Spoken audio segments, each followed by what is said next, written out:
Have you looked at the models? You see what they deemed Tropical Storm Kyle? Yep. It's the one off the east. Well, it's looking like it's Maria then. I guess we're chasing Maria. Yeah, or one of the other ones. Yep, it went 1 mile an hour over the threshold and was deemed Tropical Depression Kyle. And it's going to spin off into Newfoundland. Cooler waters. Yeah, it's too far north. It's going to move itself over cooler waters. So, as the hurricane extraordinaire hunter, we're going to wait for, Josephine looks like it's spinning off too.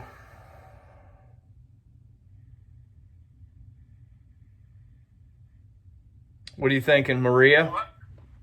We going to Maria? Or one of the ones later than that. It just depends on which tropical wave comes off the coast of Africa. The best ones to chase are the ones that have a long time to build, or the really slow moving ones that form in the Gulf, kind of like your Hurricane Michael or Hurricane Hannah setups, because then you know they're going to hit one of the Gulf Coast states. Got it. Guaranteed. Or hit like Brownsville, kind of like where Hannah went, where it goes north, or into Houston, or it goes northeast into Louisiana, Alabama, Florida Panhandle. Those are the best ones, or the ones that come off the tropical waves that come off the west coast of Africa. Then they'll move west southwest, and they'll move around the big Azores high because they're always steered by that high. And then they'll kind of curve, and if the pressure's strong enough, then they won't curve out northeast back to sea. They'll keep going west northwest, and they'll slam into the Bahamas and then into South Florida. And that gets hit most often. Those are the best ones to chase because they have a lot of time to build, and they get a lot of energy. So they can build for like well over a week, and they can just become monsters at that point. All right, well, that's the plan. I was on the phone with Amy. We were actually going over some plans for 2022 and some really big stuff. And so she's getting excited. She's bringing up, because she's getting all pumped up about me chasing Kyle. And she brings up the storm off of West Africa. And literally in 1 minute, it's one way. And the next minute, apparently that storm off the East Coast went 1 mile an hour over, gave it a name. And now it's going to go spin off into Newfoundland and do nothing. And that's a waste of it's a waste. Everything's a waste on that point. Well, it's not a waste. I mean, tropical cyclones, it doesn't matter what they call them. All that matters is what is the strength and the position of that tropical cyclone. I mean, they're all the same. I could care less what the name of the tropical cyclone is, honestly. It's all about how powerful is the storm, how well organized is it, and what category is it going to become? What conditions is it under? That's the one that determines whether it's worthy or not to chase. I could care less what it didn't call it, Hurricane 23 or something. It don't matter to me what name they call it, honestly. It's just something to chase. Right.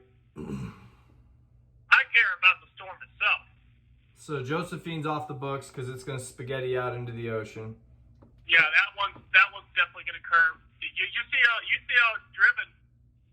The Azores high is driving it out, and then it's going northeast. So it's always driven. It's amazing how they're driven by the Azores high.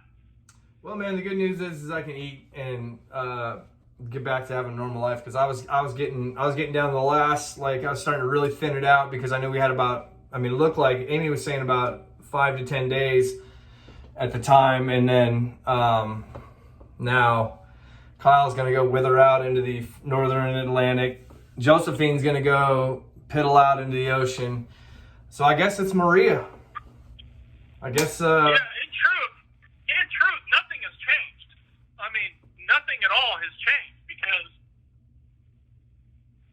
the fact is, we're still looking probably in about 2 weeks, like we were talking. I'm willing to bet in 2-3 weeks when it really gets ramped up out there, that we're going to have some tropical storm that we're going to be chasing. I mean, that has not changed. It just depends which storm is going to be the most powerful and where. But it's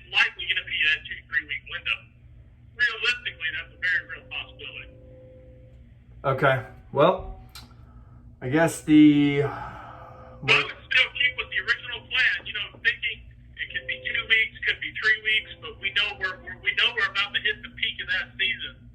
And whichever storm is most powerful and it's going to make landfall, that's our storm right there.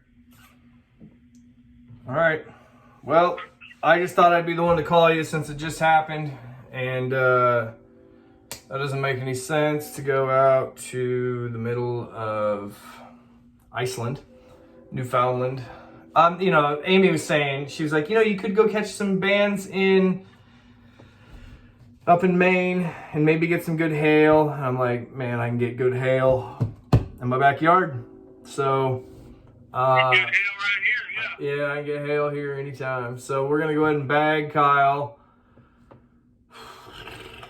and we'll be on to the next. Just think of it this way: nothing has changed because it's all about where it is, what it is, and the intensity, and when it makes landfall. That's the only thing that matters. And we're still looking at the same time period. I was kind of anticipating, around September anyway. That's kind of my thoughts. I always know September is the peak of hurricane season, so I'm already anticipating that's probably when it's going to happen. All right. Well, could be late August, but definitely late August, September. A side of me wants to think that this is the NWS, or as I call them, the NW doesn't know S. Giving me, because I was pretty vocal about getting screwed out of that tornado in Grenada, and it's so fitting that they named this as it's leaving to go do nothing into the ocean. And I can't imagine there's somebody in an office in either Houston or Oklahoma that is getting a kick out of seeing this one. So, touche, and, what are you going to do? So, we will chase Maria or Santa Maria or any of the other freaking storms that come bellowing through out of Africa into the southern Atlantic. So, I mean, they're all tropical cyclones. The only thing I care about is, do you have wind speeds of 74 miles per hour or greater, thus being category 1 or higher? That's all I care about. And then I care about, okay, are you category 3 or higher? And that tells me the kind of chase we need to do. That's it. They're all tropical cyclones. I just care about what power they have and where. I slimmed down. I trained. I was getting myself prepped. Man. You know what? I'd have to say this. You still got to get prepped. I mean, yeah, it's the exact same storms. I mean, you just got to protect us. We're looking to be in a very active Atlantic season. It's already well above normal. We're not supposed to have this many storms yet. Well, let me ask you. So, should I keep training like I was and slithering down my carbs and my hydration intake and bang this out all the way into September, or should I go back to what I was and I wouldn't change what you were doing. If your training was working really well and getting everything ready, then keep being Kyle and doing what you do, because we're going to be chasing some major hurricane this year. I'm pretty sure that there's a very high likelihood that can't happen. I mean, we haven't even seen any real. Actually, yeah, we've seen Gulf activity already with Hannah hitting in July. That's pretty freaking rare, dude. That's absurd. And the Gulf waters haven't even ramped up yet. okay. We can see that in September, October tend to be really active Gulf. Hurricane Michael hit October 10th. So I've been literally looking at it. We're about to get into some serious activity, and there's going to be some violent storms that blow up out there, and we have a pretty high landfall risk from a pretty major hurricane. That's what we want to be ready for. all right. Well,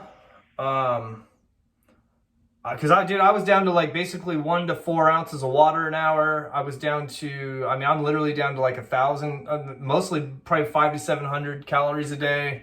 I had whittled it down to like, because I thought we were going to be leaving here so soon. So I kind of jumped into this like hard camp on it and like you know, and the way you were talking about being socked into a hotel for days, if not weeks, depending on how bad, I thought, okay, well, I got to every day from now till I leave, I need to be making more progression from the last day to the next and be peaking. And I literally took this just like a fighter would. Now, when I say locked into a hotel for weeks, that's actually worst case scenario. Right. Yeah, but dude, I can't. Hurricane Michael, which I chased with my other friend Sarah, Mm-hmm. we managed. We wanted to get out before the curfews got in place because once they impose curfews, you can be fined and arrested just for being out, and we wanted to avoid that at all costs. Yeah. Even though we were at the hotel, we didn't have a room there, so we didn't want to just stay and get a room.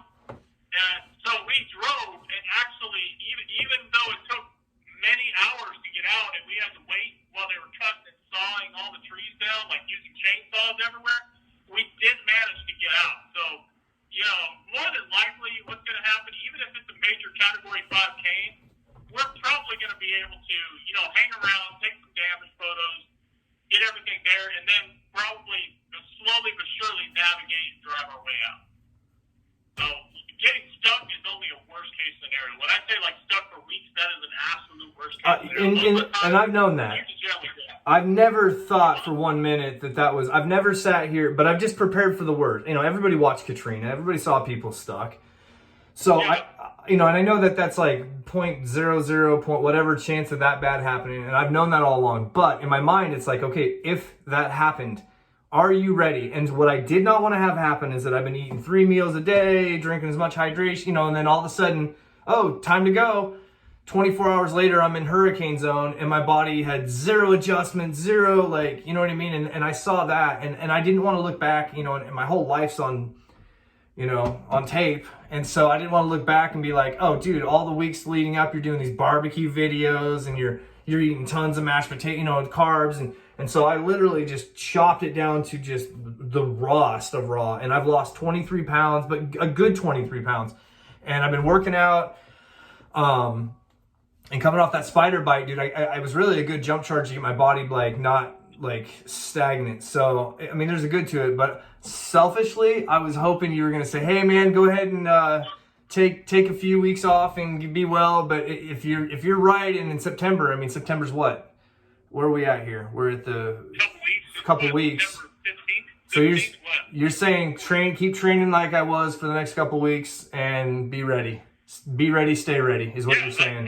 Like, don't change what you were doing because you were preparing. All Whatever right. you're doing that helps you prepare to be in a hurricane, keep doing what you're doing. Don't change your curriculum because it's preparing you to be in where you want to be.